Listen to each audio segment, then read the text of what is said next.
अस्सलाम वालेकुम। मेरा नाम मोहम्मद तारिक है और आज हमने इलेक्ट्रोस्टैटिक चैप्टर के शॉर्ट क्वेश्चंस को डिस्कस करना है। तो इस चैप्टर के 6 शॉर्ट क्वेश्चंस हैं जिनको हम वन बाय वन यहाँ पे डिस्कस कर लेते हैं। पहला शॉर्ट क्वेश्चन, उसकी स्टेटमेंट मैंने यहाँ पे लिखी हुई है कि when an air passenger touches the knob of toilet door during a flight he may gate an electric shock, why it is so. इस पहले क्वेश्चन में पूछ रहा है कि अगर कोई भी एयर पैसेंजर जो किसी एयरप्लेन के अंदर है, वो जो वॉशरूम का डोर है या टॉयलेट का डोर है उसकी नॉब को टच करता है तो वहां पे उसको माइनर शॉक लगता है। उसकी वजह क्या हो सकती है? तो इसकी वजह ये हो सकती है कि एक नंबर 1 आपको ये पता है कि जो एयरप्लेन होता है वो हायर एल्टीट्यूड या हायर हाइट पे या ऊंचाई पे उड़ रहा होता है, और जैसे जैसे आप ऊपर की तरफ राइज करते जाएंगे वहां पे जो ह्यूमिडिटी होती है, जो मॉइस्चर होता है एयर के अंदर, वो कम हो जाती है। वहां पे जो एयर पार्टिकल के अंदर जो वाटर की मिकदार होती है वो कम हो जाती है। अब क्योंकि वो ज्यादा हाइट या ज्यादा एल्टीट्यूड पे है, वहां पे जो ह्यूमिडिटी लो हो गई, लो ह्यूमिडिटी की वजह से क्या होता है, वहां पे जो बॉडीज के ऊपर चार्ज आने की या चार्ज एक्वायर करने की जो टेंडेंसी होती है वो बढ़ जाती है, वो जल्दी से चार्ज को एक्वायर कर लेते हैं। तो अब यही जो पैसेंजर है वो अपनी सीट पे जब वो बैठा होता है तो उसकी जो क्लॉथिंग है, उसके जो कपड़े हैं और जो सीट है उसके दरमियान में एक फ्रिक्शन सी पैदा हो जाती है। जैसे वो मूव करता है तो उस फ्रिक्शन की वजह से उसकी सीट पे भी चार्जेस आ जाते हैं और उसके जो क्लॉथ हैं या उस पर्सन की बॉडी के ऊपर भी चार्जेस डेवलप हो जाते हैं। अब जैसे ये पर्सन जाके उस नॉब को टच करेगा, जो कि आपको पता है कि एक मेटालिक नॉब होती है, अगर वो मेटालिक नॉब है तो उसको टच करेगा तो वो एक कंडक्टिंग नॉब है, और अब एक लार्ज अमाउंट ऑफ चार्जेस की बॉडी से निकलकर उस नॉब की तरफ ट्रांसफर हो जाएंगे और उस पर्सन को एक माइनर सा शॉक या जितना करंट फ्लो करेगा उसकी बॉडी से होता हुआ नॉब में जा रहा है तो उसको एक छोटा सा करंट या शॉक वहां पे लग सकता है। तो इसका अब आंसर देख लो। In airplane cabin, the environment is dry due to low humidity at higher altitude। कि जो एयरप्लेन का जो केबिन होता है वहां पे environment dry होती है और वहां पे low humidity होती है higher altitude या height पे। This dryness increases tendency of objects and people to acquire या accumulate charges। इस लो ह्यूमिडिटी की वजह से क्या होता है, जो वहां पे ऑब्जेक्ट्स हैं या जो वहां पे लोग हैं वो चार्ज जो इक्यूमुलेट करेंगे उसकी टेंडेंसी क्या हो जाती है, बढ़ जाती है। अब वो ज्यादा चार्ज को एक्वायर कर सकते हैं। तो अब होगा क्या, the friction between passengers clothing and seat generate charges. Clothing और सीट के दरमियान में फ्रिक्शन की वजह से चार्जेस जनरेट हो जाते हैं। This mean that the passenger body is charged when passenger touches the metallic surface like knob of toilet door. The accumulated charge on the body rapidly transfer to the metal. तो उसकी body के ऊपर जितना भी charge होगा वो एक potential difference की वजह से वो ज्यादातर चार्ज उस मेटालिक कंडक्टर की तरफ रैपिडली ट्रांसफर होगा, which is a good conductor. जो मेटालिक नॉब्स होती हैं वो क्योंकि मेटल की बनी होती हैं और वो गुड कंडक्टर हैं, वो जल्दी से चार्ज को ट्रांसफर कर सकती हैं। Due to this sudden electric discharge the passenger get an electric shock. तो इस वजह से जो पैसेंजर है उसको एक शॉक लग सकता है। अब नेक्स्ट जो क्वेश्चन है इसमें कह रहा है कि how will the radius of flexible ring changes if it is given a positive charge. कि आप किसी भी रिंग को, जो कि एक फ्लेक्सिबल रिंग है जो अपने रेडियस को कम या ज्यादा कर सकती है, उसको अगर आप चार्ज दे देते हैं तो अब उस चार्ज की वजह से उसका रेडियस किस तरह से चेंज हो जाएगा। How will the radius of flexible ring changes if it is given a positive charge. उसको आपने अगर पॉजिटिव चार्ज दिया है तो उसका रेडियस किस तरह से चेंज हो सकता है। अब यहाँ पे आपको एक चीज समझनी चाहिए, जैसे कि आपको पता है कि जो सिमिलर चार्जेस होते हैं वो हमेशा एक दूसरे को रिपेल कर रहे होते हैं। जैसे ही आपने इस फ्लेक्सिबल रिंग को पॉजिटिव चार्ज दे दिया तो अब इस पॉजिटिव चार्ज के देने की वजह से वो जो पूरी रिंग है वो पॉजिटिवली चार्ज हो गई, एंड पॉजिटिव चार्ज दूसरे पॉजिटिव चार्ज को क्या करेगा, रिपेल करेगा। अब क्योंकि वो चार्ज उसी बॉडी के ऊपर है, जैसे ही चार्जेस रिपेल होंगे, जो उस रिंग के जो पार्ट्स हैं वो भी उस चार्ज के साथ रिपेल होना शुरू हो जाएंगे। एज ए रिजल्ट उस रिंग का जो रेडियस है वो क्या हो जाएगा, इंक्रीज हो जाएगा। तो अब इसका आंसर देख लें। When flexible ring is given दो दफा लिखा है।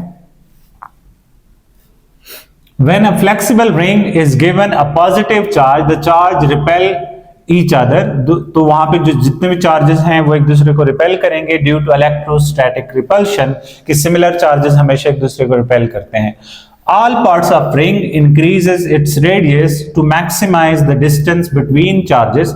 अब तमाम पार्ट्स जो उस रिंग के हैं वो एक दूसरे को क्या करेंगे, वो एक्सपैंड कर देंगे, उस अपने रेडियस को बढ़ाएंगे ताकि जो चार्जेस है उनके दरमियान का जो डिस्टेंस है वो मैक्सिमाइज हो सके। द डिस्टेंस बिटवीन चार्जेस, अच्छा, the ring will expand until elastic restoring force of ring balances the electrostatic repulsion।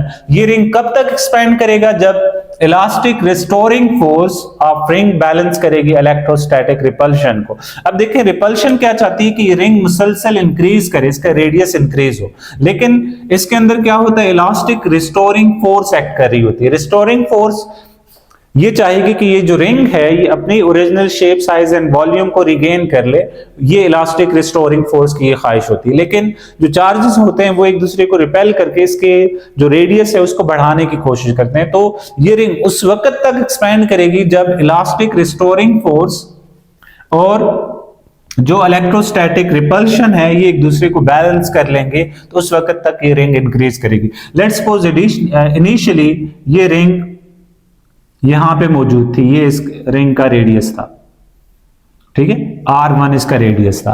अब जैसे ही आपने इसको चार्ज दे दिया तो ये रिंग क्या करेगी, इसका जो रेडियस है ये बढ़ जाएगा और रिंग ने लेट्स सपोज ये वाला रेडियस एक्वायर कर लिया। अब इसका रेडियस R2 को अगर आप देखें तो ये ज्यादा हो गया। तो ये क्यों बढ़ रहा है, क्योंकि चार्जेस के दरमियान में हमेशा रिपल्शन होती है। इस रिपल्शन की वजह से चार्जेस एक दूसरे को मैक्सिमम या एक दूसरे से मैक्सिमम डिस्टेंस पे रहने की कोशिश करते हैं। जब चार्ज एक दूसरे को रिपेल करेंगे तो जो रिंग के पार्ट्स हैं या जो इसके एटमाइन्स एंड मॉलिक्यूल्स हैं वो भी इसके साथ एक्सपैंड करेंगे। एज ए रिजल्ट जो रिंग है उसका रेडियस क्या हो जाएगा, एक्सपैंड करेगा। कब तक एक्सपैंड करेगा, उस वक्त तक एक्सपैंड करेगा जब इलास्टिक रिस्टोरिंग फोर्स बैलेंस करे किस चीज को, इलेक्ट्रोस्टैटिक रिपल्शन को, उस वक्त तक ये रिंग एक्सपैंड करेगी। तो कंक्लूजन ये है कि जब भी आप किसी रिंग को जो फ्लेक्सिबल रिंग हो उसको अगर आप कोई भी चार्ज देंगे, उस चार्ज की वजह से उसका जो रेडियस है वो क्या हो जाएगा, इंक्रीज हो जाएगा, वो एक्सपैंड करेगी वो रिंग। अब इसके बाद हम थर्ड क्वेश्चन की तरफ चलते हैं, तो मैं इसको रेज कर देता हूं। नेक्स्ट क्वेश्चन में कह रहा है कि right some applications of electrostatic in real life. Electrostatic कि रियल लाइफ में कुछ आपने एप्लीकेशंस लिखनी है। तो इलेक्ट्रोस्टैटिक बहुत वाइडली रियल लाइफ में यूज होता है। सबसे पहले अगर आप देखें जितने भी आपके पास फोटोकॉपियर हैं या फिर लेजर प्रिंटर या प्रिंटर हैं, वो एप्लीकेशन है इलेक्ट्रोस्टैटिक की। इसके बाद आप देख सकते हैं जो पेंट स्प्रे किया जाता है गाड़ियों पे या फिर इंडस्ट्रियली मुख्तलिफ मटेरियल्स पे, उसमें भी इलेक्ट्रोस्टैटिक का इस्तेमाल किया जाता है। इसके अलावा एयर प्योरिफिकेशन के लिए और डस्ट पॉल्यूटेंट को रिड्यूस करने के लिए भी या उनको कैप्चर करने के लिए भी इलेक्ट्रोस्टैटिक का इस्तेमाल किया जाता है। और भी इसकी बहुत सी एप्लीकेशंस हैं, यहाँ पे मैंने 4-5 एप्लीकेशंस यहाँ पे मेंशन की हैं। तो सबसे पहले मैं इसका आंसर यहाँ पे डिस्कस करूंगा। Electrostatic is widely used in various fields of real life. Some common applications are number 1 photocopier and printer. सबसे पहले जो एप्लीकेशन मैंने यहाँ पे लिखी है वो क्या है, फोटोकॉपियर और प्रिंटर्स के अंदर इलेक्ट्रोस्टैटिक की एप्लीकेशन है। Electrostatic is used in photocopying and laser printing processes. A drum is charged and light pattern removes the charge from the specified areas. अच्छा, इसमें होता क्या है कि इसमें एक रोलिंग ड्रम होता है जिसके ऊपर जिसके ऊपर सबसे पहले चार्ज को इक्वली डिस्ट्रीब्यूट किया जाता है, फिर और उसके ऊपर फिर क्या किया जाता है, उसके ऊपर से लाइट को गुजारा जाता है। वो पेज रख के जिसको आपने कॉपी करना है या जिसको प्रिंट करना है, उसको आपने ऊपर रख के उसके ऊपर से लाइट गुजारना है। तो जिस जगह पे इंक होगी या जहां पे कुछ लिखा होगा तो उस जगह में से लाइट नहीं गुजरेगी, बाकी तमाम जगहों से लाइट गुजरेगी और लाइट उस ड्रम पे मौजूद जितना भी चार्ज होगा उसको डिस्चार्ज करेगी और वो चार्ज रिमूव हो जाएगा यहां से। तो ये जो रिमूव हुआ चार्ज है उसके अलावा कुछ जगहों पे चार्ज बाकी रहेगा। तो जिन जगहों पे चार्ज बाकी रहेगा वो जगह चार्ज किसी दूसरे चार्ज को अपनी तरफ अट्रैक्ट करेगी। तो यहाँ पे नेक्स्ट क्या आएगा, the charge areas attract the toner. Toner आपके पास डिफरेंटली चार्ज होता है, तो टोनर पार्टिकल्स को ये जो चार्ज एरिया रह जाएगा वो क्या करेगा, उनको अट्रैक्ट करेगा, which are then transferred to paper and fixed with heat। अब ये जो टोनर है ये उस पेपर के ऊपर ट्रांसफर होगा और उसके बाद उसको हीट की मदद से उस जगह पे फिक्स किया जाएगा। तो इस तरह से इलेक्ट्रोस्टैटिक का इस्तेमाल करके फोटोकॉपीइंग एंड प्रिंटिंग की जाती है। नेक्स्ट जो एप्लीकेशन है वो इलेक्ट्रोस्टैटिक एयर प्योरीफायर है। एयर प्योरिफिकेशन के लिए भी इलेक्ट्रोस्टैटिक का इस्तेमाल किया जाता है, क्योंकि जितने भी पॉल्यूटेंट्स हैं या डस्ट पार्टिकल्स होते हैं ये जनरली चार्ज पार्टिकल्स होते हैं, और एयर प्योरीफायर के अंदर आपके पास एक अपोजिटली चार्ज प्लेट होती है जो कि इन चार्ज पार्टिकल्स को अपनी तरफ अट्रैक्ट करेगी, जिसकी वजह से ये जो पॉल्यूटेंट हैं वो उस प्लेट के ऊपर डिपॉजिट हो जाएंगे और एज ए रिजल्ट जो आपकी एयर है वो फ्रेश और क्लीन एयर रहेगी। तो यहाँ पे इसका आंसर देखें, in air purifier and precipitators electrostatic charges are used to remove dust and pollutants. These pollutants are charged particles and attracted to oppositely charged plate cleaning the air। तो ये जो आपके पास एयर पार्टिकल्स होंगे ये उस plate की तरफ attract होंगे जो कि डिफरेंटली चार्ज होगी। एज ए रिजल्ट जो एयर के अंदर जो एयर पॉल्यूटेंट हैं या डस्ट पार्टिकल्स हैं वो उसके ऊपर चिपक जाएंगे। एज ए रिजल्ट आपके पास क्लीन एयर आपको मिलेगी। नेक्स्ट जो एप्लीकेशन है वो स्प्रे पेंटिंग है। स्प्रे पेंटिंग में भी आपके पास इलेक्ट्रोस्टैटिक का इस्तेमाल किया जाता है। सबसे पहले जिस चीज को आपने पेंट करना होता है उसको एक तरह के चार्ज उस पे एक तरह का चार्ज डिपॉजिट किया जाता है, फिर जो दूसरे जो पेंट होता है उसको दूसरे तरह के चार्ज से उसको बनाया जाता है या उसके अंदर दूसरे तरह के जो चार्जेस हैं उनको मिक्स किया जाता है। अब इस पेंट को जब आप स्प्रे करते हैं नीचे आपके पास ऑलरेडी एक चार्ज सरफेस होगी, उसके ऊपर आप दूसरा चार्ज जो पेंट है उसको स्प्रे करेंगे तो वो जो चार्जेस हैं एक दूसरे को न्यूट्रलाइज करने के लिए अपोजिटली चार्ज पार्टिकल के ऊपर डिपॉजिट होना शुरू हो जाएंगे। एज ए रिजल्ट आपके पास इवनली डिस्ट्रीब्यूटेड पेंट वहां पे डिस्ट्रीब्यूट हो जाएगा। In industries paint is charged using electrostatic and spread on object with opposite charge. तो उस ऑब्जेक्ट पे क्या होगा, अपोजिट चार्ज होगा, उसके ऊपर स्प्रे किया जाएगा। This ensures even coverage and reduces paint waste. इसकी वजह से आपके पास जो पेंट है वो इवनली डिस्ट्रीब्यूट होगा और इसकी जो वेस्ट है वो भी मिनिमम होगी। इसके अलावा भी इसकी कुछ और एप्लीकेशंस हैं जिसमें से मैंने कुछ यहाँ पे दो मेंशन भी की हैं। कैपेसिटर एंड इलेक्ट्रोस्टैटिक ये भी कैपेसिटर एंड इलेक्ट्रॉनिक्स ये भी एप्लीकेशन है इलेक्ट्रोस्टैटिक की। और इसके अलावा इलेक्ट्रोस्टैटिक जनरेटर जैसे वैन डर ग्राफ जनरेटर है ये भी इलेक्ट्रोस्टैटिक का इस्तेमाल करके हाई वोल्टेज को ये क्या कर सकता है, जनरेट कर सकता है, वैन डर ग्राफ जनरेटर। और इसका एप्लीकेशन पार्टिकल एक्सेलरेटर्स के अंदर होता है, वो हमारी डिस्कशन में शामिल नहीं है। तो यहां तक ये पहला आंसर हो गया। नेक्स्ट क्वेश्चन नंबर 4 में कह रहा है what are the limitations of Coulomb's law. देखिए कूलम्स लॉ की लिमिटेशन जब मैं कूलम्स लॉ पढ़ा रहा था वहां पे मैंने डिस्कस नहीं की थी। इसकी बुनियादी वजह यही थी कि यहाँ पे एक्सरसाइज में इसका क्वेश्चन मौजूद था। देखिए कूलम लॉ एक बहुत ही इंपॉर्टेंट लॉ है इन इलेक्ट्रिसिटी एंड मैग्नेटिज्म, लेकिन इसकी फिर भी कुछ ना कुछ लिमिटेशंस मौजूद हैं। तो सबसे पहले यहाँ पे इसका आंसर डिस्कस कर लेते हैं। जो जो पॉइंट होंगे उसको मैं साथ साथ में एक्सप्लेन भी करूंगा। Coulomb law while very useful has the following limitations. Coulomb law एक यूजफुल लॉ है लेकिन फिर भी इसकी कुछ लिमिटेशंस मौजूद हैं। It is applicable two point charges only. ये सिर्फ पॉइंट चार्जेस के लिए एप्लीकेबल होगा। पॉइंट चार्ज क्या होता है? जो पहला लेक्चर है इसी इलेक्ट्रोस्टैटिक का, वहां पे मैंने इसको बड़े डिटेल से डिस्कस किया है। ये सिर्फ पॉइंट चार्जेस के लिए एप्लीकेबल होता है। अगर आपके पास चार्जेस पॉइंट चार्जेस नहीं है तो फिर वो स्फेरिकली सिमेट्रिक चार्जेस होने चाहिए ताकि उस पर भी आप कूलम लॉ लगा सकें जी। Charges should be point size or spherically symmetric. Point charges कब होंगे? जब charges point size, single point पे जो चार्ज लाया करेगा उसको आप पॉइंट चार्ज कहेंगे, या फिर स्फेरिकली सिमेट्रिक चार्ज होना चाहिए। स्फेरिकली सिमेट्रिक का क्या मतलब है? लेट्स सपोज ये आपके पास एक स्फीयर है।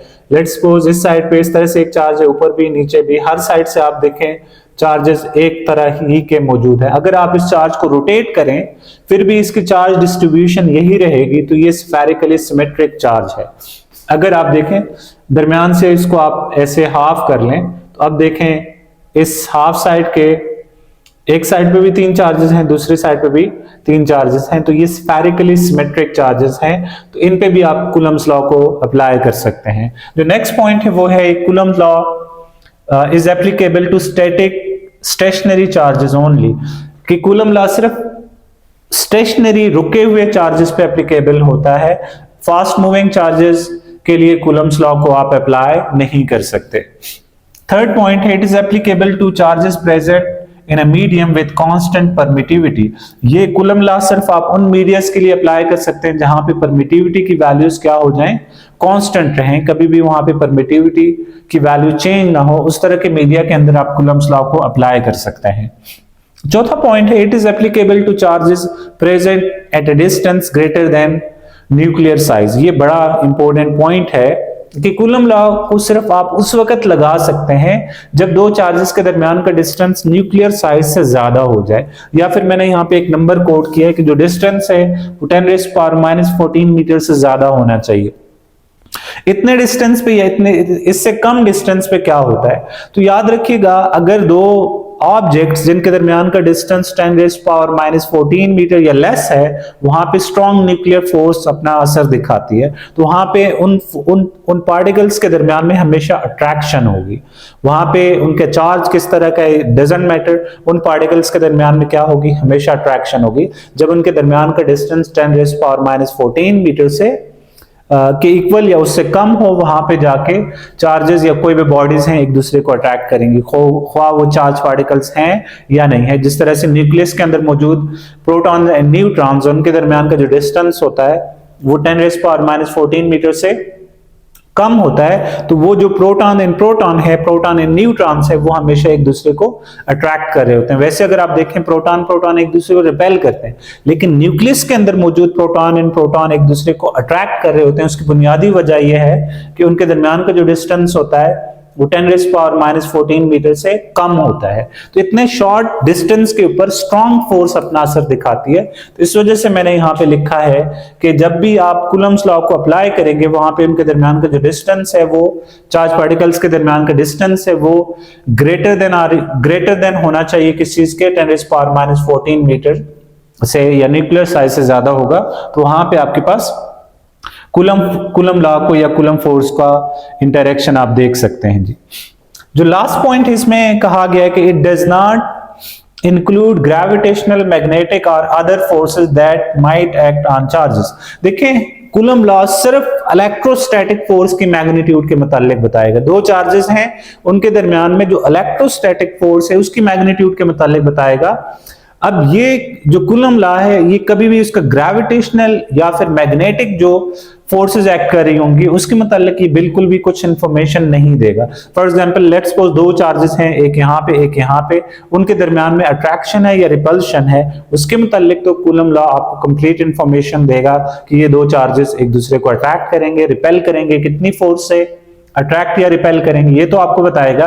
लेकिन कूलम लॉ ये नहीं बताएगा कि इनके दरमियान में ग्रेविटेशनल फोर्स कितनी एक्ट कर रही है, मैग्नेटिक फोर्स कितनी एक्ट कर रही है, उसके मतलब यहाँ पे कोई भी इंफॉर्मेशन आपको कूलम लॉ में नहीं मिलेगी। ये भी इसकी एक लिमिटेशन है। अब इसके बाद हम चलते हैं नेक्स्ट क्वेश्चन की तरफ। तो मैं बोर्ड को यहां से रेस कर लेता हूं, अगर आपने इसका स्क्रीनशॉट लेना है तो आप ले सकते हैं। नेक्स्ट क्वेश्चन में कह रहा है if 2 points are at same potential are there any electric field lines connecting them, कि दो आपके पास पॉइंट हैं और दोनों सेम पोटेंशियल पे मौजूद हैं, क्या उनके दरमियान में कोई फील्ड लाइंस होंगी जो कि उन दो पॉइंट्स को आपस में कनेक्ट करेंगी। तो यहाँ पे जो पॉइंट इंपॉर्टेंट है वो ये है कि ये दोनों पॉइंट सेम पोटेंशियल पे लाए कर रहे हैं। क्या है इनका पोटेंशियल सेम है, तो क्या इनके दरमियान में कोई इलेक्ट्रिक फील्ड लाइंस होंगी? तो इसका आंसर है नो। अगर आपके पास लेट्स सपोज ये पॉइंट है और ये पॉइंट है, यहाँ पे पोटेंशियल V1 है, यहाँ पे पोटेंशियल V2 है और V1 इक्वल हो जाता है V2 के, तो इन दोनों का जो चेंज इन पोटेंशियल होगा, पोटेंशियल डिफरेंस, वो जीरो हो जाएगा, क्योंकि V2 माइनस V1 आपस में इक्वल हैं, तो चेंज इन पोटेंशियल जीरो हो जाएगा। अगर किसी जगह पे पोटेंशियल का डिफरेंस जीरो हो जाए तो वहां पे कोई फील्ड एग्जिस्ट नहीं कर रही होती, इलेक्ट्रिक फील्ड इंटेंसिटी या फील्ड स्ट्रेंथ जीरो होती है। अगर फील्ड स्ट्रेंथ जीरो हो जाए तो हम कह सकते हैं कि वहां पे कोई फील्ड लाइंस एग्जिस्ट ही नहीं कर रही। तो इसका आंसर है no, there are no electric field lines between 2 points at same potential as electric field intensity is given by, electric field intensity क्या होती है? negative gradient of potential होती है। It's mean that field is only exist where there is a potential difference। अगर कहीं पे potential difference है वहां पे field exist करेगी, वहां पे field की कोई ना कोई magnitude होगी। यहाँ पे देखें V1 और V2 आपस में इक्वल है, तो यहाँ पे change in potential, ये potential difference क्या हो जाएगा? जीरो।